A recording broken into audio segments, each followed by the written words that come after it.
بندوں میں یہ سب کچھ تمہارے لیے پیدا کیا۔ سبحان اللہ۔ کس کے لیے پیدا کیا ہے؟ یہ سب کچھ تمہارے لیے پیدا کیا ہے۔ یا اللہ یہ جو پوری کائنات نے پیدا کس کے لیے؟ اللہ نے فرمایا والذی خلق لکم ما فی الارض جميعا، میرے بندوں یہ باقی جو کچھ بھی میں نے پیدا کیا ہے یہ سب کچھ تمہارے لیے پیدا کیا۔ اب اللہ نے زمین کے اندر کیا کیا رکھ دیا ہے، کیا کیا پیدا کیا ہے؟ یہ ہیرے اور موتی کہاں سے نکلتے ہیں؟ دریاؤں سے، سمندروں سے نکلتے ہیں، پہاڑوں سے نکلتے ہیں، یہ بھی زمین پہ ہے۔ سونا چاندی کہاں سے نکلتا ہے؟ پہاڑوں سے نکلتے ہیں، یہ بھی زمین پہ ہے۔ یہ غلات، موتیا، چمیلی یہ بھی زمین پہ ہے۔ ہیرے موتی زمین پہ ہے، سونا چاندی زمین پہ ہے۔ یا اللہ یہ سب کچھ ہمارے لیے پیدا کیا؟ میں ہاں تمہارے لیے پیدا کیا۔ تو اے پروردگار عالم یہ سب کچھ ہمارے لیے پیدا کیا ہے، تو پھر جو آسمانوں میں ہے وہ کس کے لیے ہے؟ یا اللہ آسمانوں میں جو کچھ ہے وہ کس کے لیے ہے؟ تو خالق کائنات نے اعلان فرمایا والذی سخر لکم ما فی السماوات وما فی الارض، فرمایا میرے بندوں جو کچھ آسمانوں میں بھی ہے وہ بھی تمہارے لیے ہے۔ آسمانوں میں بھی جو کچھ ہے وہ بھی تمہارے لیے ہے۔ اب آسمانوں میں کیا ہے؟ یہ ستاروں کی لٹکتی ہوئی قندیلیں، یہ چاند اور سورج کا چراغ، یہ 8 جنتیں جو اوپر آسمانوں پر ہیں، یہ سونے اور چاندی کی اینٹوں سے بنے ہوئے محل، یہ حوران جنت، یہ غلمان جن کے متعلق خود خالق کائنات نے فرمایا ما لا عین رأت ولا اذن سمعت ولا خطر علی قلب بشر، فرمایا کہ جنت میں ایسی نعمتیں تیار کی ہیں، ایسی نعمتیں تیار کر رکھی ہیں کہ جن کو کسی آنکھ نے دیکھا نہیں ہے، جن کے متعلق کسی کان میں سنا نہیں ہے، اور سننا تو دیکھنا الگ رہا، فرمایا کسی کے دل پر کبھی تصور بھی نہیں گزرا۔ وہ جو جنت میں تمہارے لیے، یہ سب کچھ تمہارے لیے، ہیرے اور موتی تمہارے لیے، سونا چاندی تمہارے لیے، یہ پہاڑوں کی بلندیاں تمہارے لیے، یہ صحراؤں کی وسعت ہے تمہارے لیے، یہ آبشاروں کا صوتی حسن تمہارے لیے، یہ ہوائیں، یہ فضائیں، یہ حیات و کائنات کے سارے سلسلے، فرمایا سب کچھ تمہارے لیے ہے۔ اے میرے بندے سن، میرے سوا ہر شے تیرے لیے ہے، مگر یہ مت بھول کہ تو میرے لیے ہے، یہ مت بھول کہ تو میرے لیے ہے۔ اللہ اکبر کبیر، کتنی عزت دے دی ہے۔ وہ دیکھو وہ خالق کائنات جس نے ہیرے موتی پیدا کیے، وہ یہ نہیں کہتا کہ ہیرے موتی میرے لیے، جس نے سونا چاندی پیدا کیا یہ نہیں فرمایا کہ وہ سونا چاندی میرے لیے، جس نے گلاب، موتیا، خوشبو کی خوشبو پیدا کی وہ یہ نہیں کہتا کہ گلاب کی خوشبو میرے لیے ہے، موتی کی خوشبو میرے لیے ہے۔ فرمایا میرے بندے یہ سب کچھ تیرے لیے ہے، یہ جو کچھ بھی ہے تیرے لیے ہے، مگر یہ مت بھول کہ تو میرے لیے ہے۔ اندازہ کرے، تصور کرے، مالک کی نظر میں ہیرے موتی اتنے قیمتی نہیں ہے جتنا انسان قیمتی ہے، سونا چاندی اتنا قیمتی نہیں جتنا انسان قیمتی ہے۔ فرمایا کہ میرے بندے یہ سب کچھ تیرے لیے ہے اور تو میرے لیے۔ اور اللہ نے ہمیں اپنے لیے پیدا ہی نہیں کیا بلکہ اپنے لیے بچایا بھی ہے، اپنے لیے بچایا بھی اپنے لیے ہے۔ تو میرے مسلمان بھائی دیکھو بڑی غور طلب بات ہے، یہ جانور جو ہیں کتنے بڑے بڑے جانور اللہ تعالیٰ نے پیدا کیے، جسم میں بھی ہم سے بڑے ہیں، قوت میں بھی ہم سے بڑے ہیں۔ یہ اونٹ دیکھے کتنا بڑا جانور ہے، شیر دیکھے کتنا بڑا جانور ہے، ہاتھی دیکھے، گائے، بھینس دیکھے، کتنے بڑے جانور ہیں، جسم میں بھی ہم سے بڑے ہیں، قوت میں بھی ہم سے بڑے ہیں۔ لیکن جتنے بھی جانور ہیں جسم میں ہم سے بڑے، قوت میں بھی ہم سے بڑے، لیکن یہ سارے جانور اپنا رزق پانے کے لیے اپنا سر رزق کے آگے جھکا دیتے ہیں۔ شیر کتنا بڑا جانور ہے، جنگل کا بادشاہ کہلاتا ہے، گوشت کا ایک ٹکڑا پھینکو اس کے آگے اپنا سر جھکا دیتا ہے۔ اونٹ کتنا بڑا جانور ہے، روٹی کا ایک ٹکڑا پھینکو اس کے آگے سر جھکا دیتا ہے۔ یہ قوت میں بھی ہم سے بڑے، جسم میں بھی ہم سے بڑے، لیکن رزق پانے کے لیے وہ بھی اپنا سر رزق کے آگے جھکا دیتے ہیں۔ یا اللہ رزق کے آگے کیوں سر جھکا دیتے ہیں؟ فرمایا تیرے لیے جو بنے ہیں، تیرے لیے جو بنے ہیں، اور تجھے میں نے بنایا اپنے لیے، اس لیے کہ میں تیرا سر رزق کے آگے جھکنے نہیں دوں گا۔ میرے بندے تیرا سر رزق کے آگے جھکنے نہیں دوں گا. یہ ہاتھوں کی صورت میں تجھے دو نوکر دے دیے ہیں, یہ خود لقمہ اٹھا کے منہ میں لے جائیں گے. تیرا سر جب بھی جھکے گا میری بارگاہ میں جھکے گا, رزق کے آگے نہیں جھکے گا. سبحان اللہ. فرمایا میرے بندے یہ جانور جتنے بڑے بڑے ہیں یہ رزق کے آگے سر اس لیے جھکاتے ہیں کہ یہ تیرے لیے بنے ہیں اور تجھے میں نے اپنے لیے بنایا ہے, اور تیرا سر بنا ہی میرے لیے ہے. یہ رزق کے آگے میں جھکنے نہیں دوں گا. تجھے میں ہاتھوں کی صورت میں دو نوکر دے دیے ہیں, یہ خود لقمہ اٹھا کے اپنے تیرے منہ تک لے جائیں گے. جب تیرا سر جھکے گا تو صرف میری بارگاہ میں جائے گا. تو میرے مسلمان کو یہ ذرا تصور کریں. اب سوچیں رب کائنات نے ہمیں کتنی عزت عطا کی ہے, کتنی عزت اللہ نے ہمیں عطا کی ہے, اور ہم دیکھیں کہاں پہ کھڑے ہیں. ہم دیکھیں کہاں پہ کھڑے ہیں. اس مالک نے ہمیں اپنے لیے پیدا کیا, صرف اپنے لیے پیدا ہی نہیں بلکہ اپنے لیے بچا کے بھی رکھا ہے. اس نے کتنی عزت دی کہ ہمارا سر رزق کے آگے جھکنے نہیں دیا. فرمایا میرے بندے تجھے میں نے تو نوکر دے دیے ہیں, تم ان نوکروں سے کام لو, تیرا سر جھکنا ہے تو میری بارگاہ میں جھکنا, یہ کسی کے آگے نہیں جھک سکتا. اس لیے میرے مسلمان بھائیوں یہ حضور کی غلامی کی قدر کرو, یہ اپنے اس قسمت کے اوپر ناز کرو کہ اللہ تبارک و تعالیٰ نے اتنی عظمتوں سے ہمیں نوازا ہے. وہ کیا حضرت موسیٰ علیہ السلام نے اللہ کی بارگاہ میں سوال کیا, یا اللہ یہ چھپکیلی دیکھی نا, چھپکیلی دیوار کے ساتھ چپکی ہوئی, یا اللہ تو نے چھپکیلی کو کیوں پیدا کیا ہے, کس لیے پیدا کیا؟ تو اللہ نے جواب میں ارشاد موسیٰ تو اس سے پہلے یہ چھپکیلی بھی یہ سوال کر چکی ہے کہ اللہ تو نے موسیٰ کو کیوں پیدا کیا ہے. میں موسیٰ میں نے کوئی بھی جو بھی چیز پیدا کی ہے وہ غیر مفید نہیں ہے, ہر چیز میں نے کارآمد پیدا کی ہے, کسی نہ کسی مقصد کے لیے پیدا کی ہے. یہ آگ دیکھیں ہمارے لیے پیدا کی ہے, یہ آگ نہ ہو تو ہمارے کتنے کام رہ جاتے ہیں. ہوا نہ ہو کتنے ہم ہوا کے بغیر رہ سکتے ہیں, پانی کے بغیر رہ سکتے ہیں. ہر چیز کو اللہ نے پیدا کر کے ہمارے تابع کر دیا, لیکن ہمیں اللہ تعالیٰ نے اپنے لیے پیدا کیا.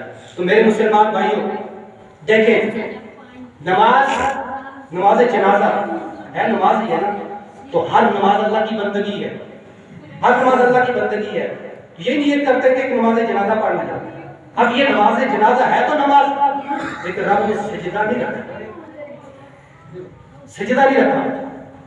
کیوں سجدہ نہیں رکھا؟ اس لیے سجدہ نہیں رکھا کہ آگے میت پڑی ہوتی ہے. اگر سجدہ ہوتا تو تو جھکا ہوتا سجدے میں تو پگڈنڈی یا بننے سے گزرنے والا یہ کہہ سکتا تھا کہ یہ کیسی قوم ہے, رب کو بھی جھکتی ہے, بندوں کو بھی جھکتی ہے.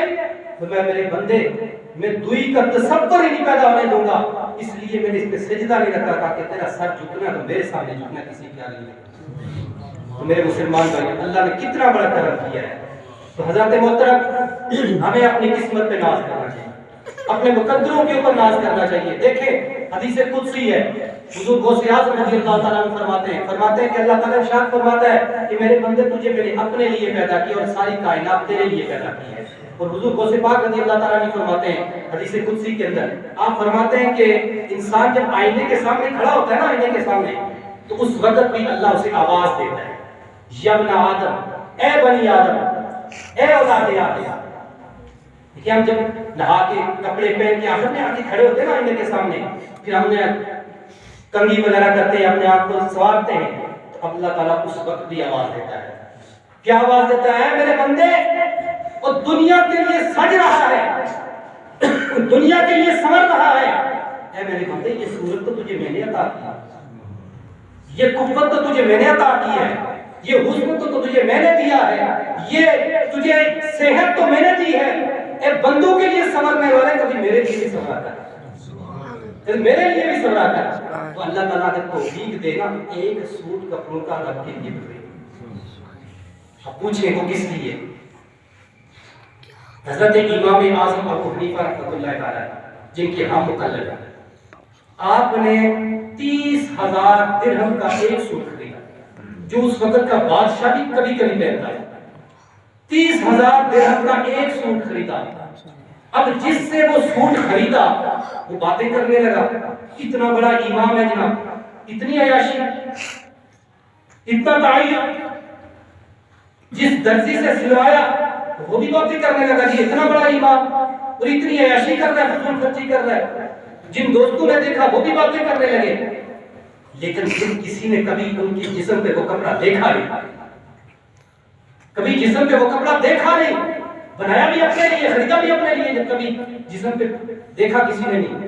اب سوچنے لگے امام نے کپڑا بھی اپنے لیے خریدا تھا، بنوایا بھی اپنے لیے، لیکن کبھی پہنا نہیں ہے۔ تو ایک تجسس پیدا ہوا کہ چلو امام سے پوچھتے ہیں کہ آپ نے وہ کپڑا پہنا کیوں؟ خریدا بھی تو اپنے لیے تھا، بنایا اپنے لیے، پہنا نہیں ہے۔